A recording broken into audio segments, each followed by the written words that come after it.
Morning everyone, we are the student of Kendriya Vidyalaya Garhwa of class 9। आज हम लोग अपने बुक के कुछ एक्टिविटी करेंगे। पहला एक्टिविटी है to test the diffusibility of particles with respect to temperature. इसमें हम लोग करेंगे, एक नॉर्मल वाटर ले लेंगे और चिल्ड वाटर लेंगे। इसमें हम लोग चेक करेंगे कि किसमें जल्दी डिफ्यूजन होता है। तो हमारे पास इसमें नॉर्मल वाटर है, इसमें कोल्ड वाटर है। तो इसमें 60 ml हम लोग लेंगे नॉर्मल वाटर।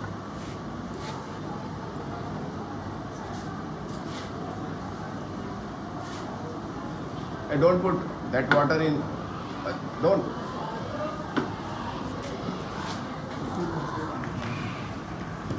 और हमारे पास ये पोटेशियम परमैंगनेट है, इसका हम लोग एक क्रिस्टल लेंगे और दोनों एक नॉर्मल वाटर में और चिल्ड वाटर में डालकर देखेंगे किसमें जल्दी डिफ्यूजन होता है।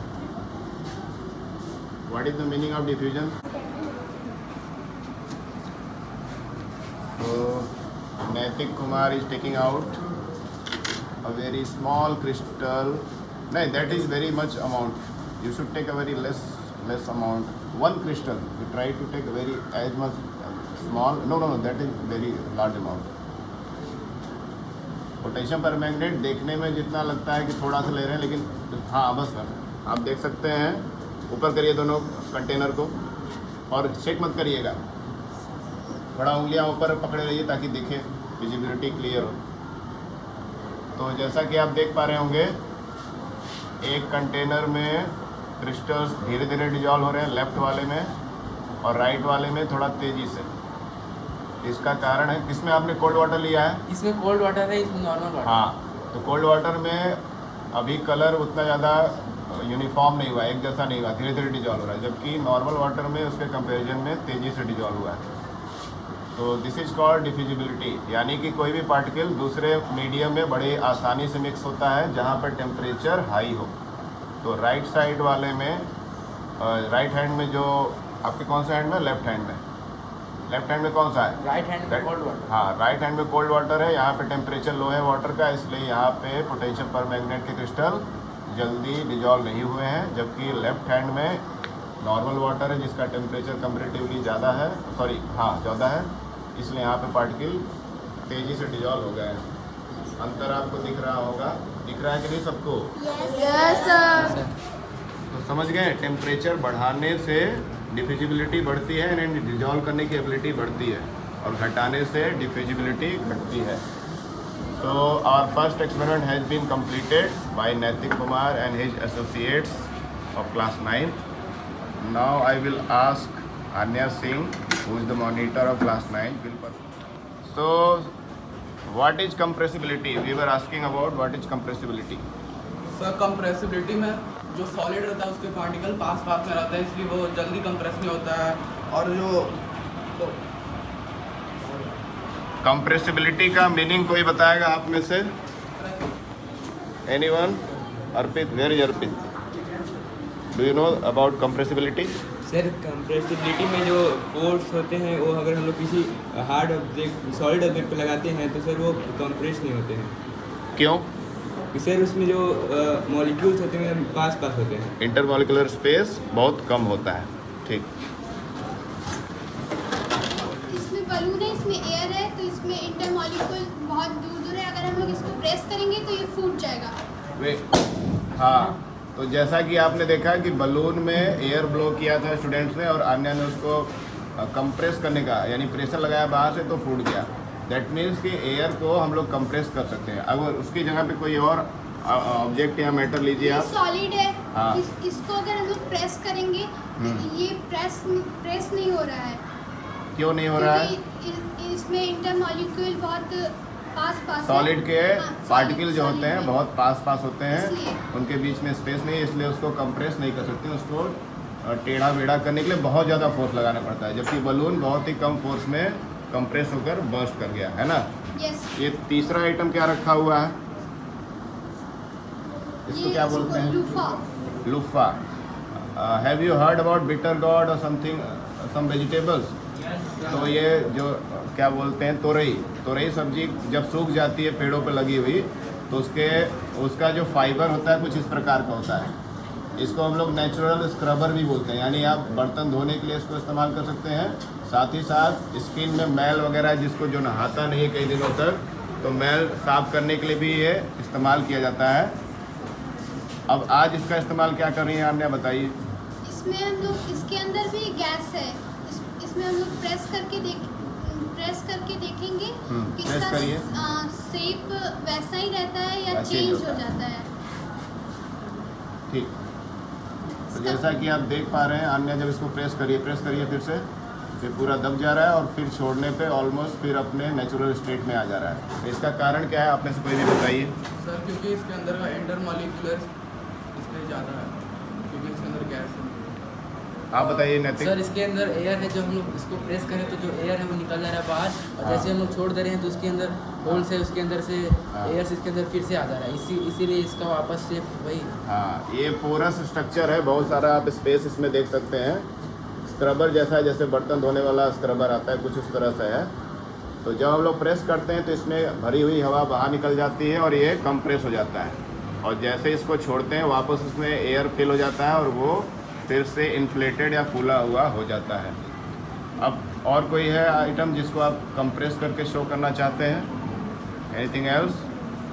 तो ये था हमारा कंप्रेसिबिलिटी चेक कि कौन कौन सी वस्तुएं कंप्रेस की जा सकती हैं। सॉलिड को कंप्रेस करना थोड़ा मुश्किल है, उसमें बहुत ज़्यादा फोर्स अप्लाई करना है, और गैस को बड़े आसानी से, जैसे बलून दिखाइए, एक बलून और बचा हुआ है, इसको खुशी प्रजापति को दे दीजिए, वो अकेली खड़ी हैं, कुछ नहीं की हैं, कम से कम बलून ही बर्स्ट करेंगी।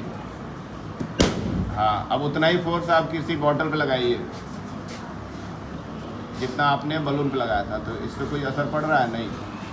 तो इससे पता चलता है कि गैस जो उसमें फील्ड था उसमें हल्का भी प्रेशर या फोर्स लगाया तो बर्स्ट कर गया वो स्ट्रक्चर, जबकि इस बॉटल पे कुछ नहीं हुआ क्योंकि इसके पार्टिकल बहुत पास में है ना। अब अगला एक्टिविटी, लास्ट एक्टिविटी क्या है, क्या करेंगे आप लोग? हमारे पास ये एक वेजिंग सिलेंडर है।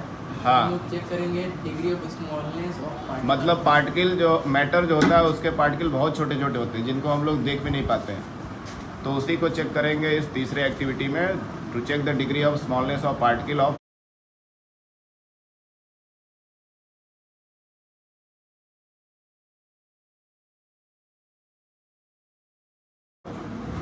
एक एक टेस्ट ट्यूब में फिल करिए।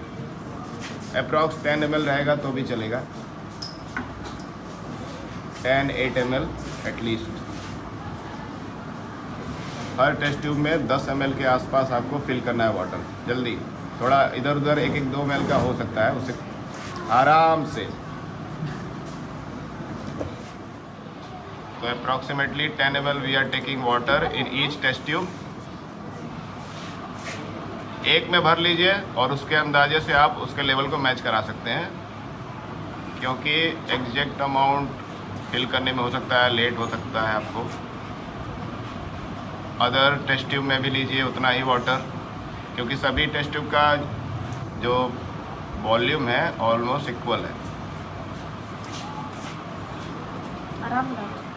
Okay, so student, tell what are you going to Now do? in this beaker, we take some amount of A very potassium small permanganate. amount of potassium Potassium permanganate. permanganate.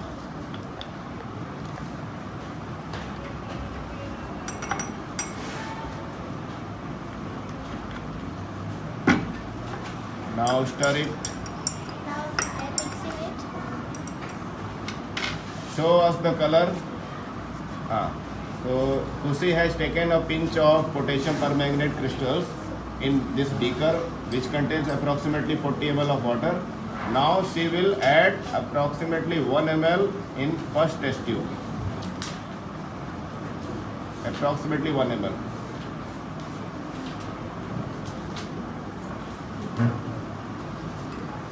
Have you added it?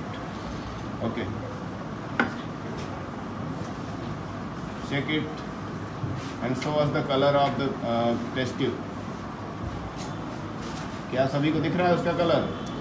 हाँ, और पहला वाला colour दिखाइए जो beaker में है। तो यहाँ पे आप देख रहे हैं कि पहले बीकर में 40 ml के पानी में क्रिस्टल डालने पर थोड़ा डार्क कलर आया है, पर्पल, और उसका थोड़ा सा अमाउंट अगर हम लोगों ने वाटर में डिजॉल्व किया तो डाइल्यूट हो गया हमारे टेस्ट ट्यूब में पानी की अमाउंट ज़्यादा है, इस वजह से डाइल्यूट होने की वजह से क्रिस्टल इसके और ज़्यादा छोटे हो गए और अपने आप को मैनेज कर लिए और इस वजह से ये हल्का कलर का दिख रहा है। अब इस हल्के कलर वाले टेस्ट ट्यूब से 1 ml ट्रांसफ़र किया जाएगा नेक्स्ट वाटर वाले टेस्ट ट्यूब में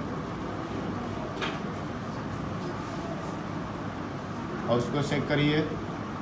हाँ, उसको आने को दे दीजिए।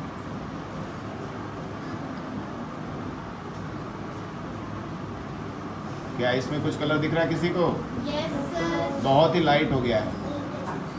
तो ये जो हो रहा है कंटिन्यूसली हम लोग क्या कर रहे हैं, जो पोटेशियम परमैंगनेट का सलूशन है उसको लगातार डाइल्यूट कर रहे हैं। डाइल्यूट करने का मतलब होता है उसमें पानी एक्स्ट्रा मिला रहे हैं और जैसे जैसे पानी एक्स्ट्रा हो रहा है उसके पार्टिकल का डिस्ट्रीब्यूशन और बढ़ते जा रहा है और उनका कलर फेड होते जा रहा है। तो इससे पता चलता है कि पोटेशियम परमैंगनेट का जो क्रिस्टल बड़ा बड़ा था वो अपने आप को मैनेज कर रहा है और जितना पानी बढ़ रहा है उसके अनुसार ही वो डिस्ट्रीब्यूट कर रहा है और पानी बढ़ने से उसका फेडनेस बढ़ रहा है, यानी कलर कम होते जा रहा है। अब लास्ट वाले टेस्ट ट्यूब में ऐड करिए।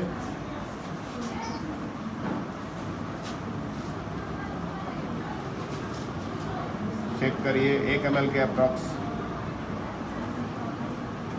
अब तीनों टेस्ट ट्यूब और उस बीकर को 4 स्टूडेंट पकड़ लीजिए अच्छे से।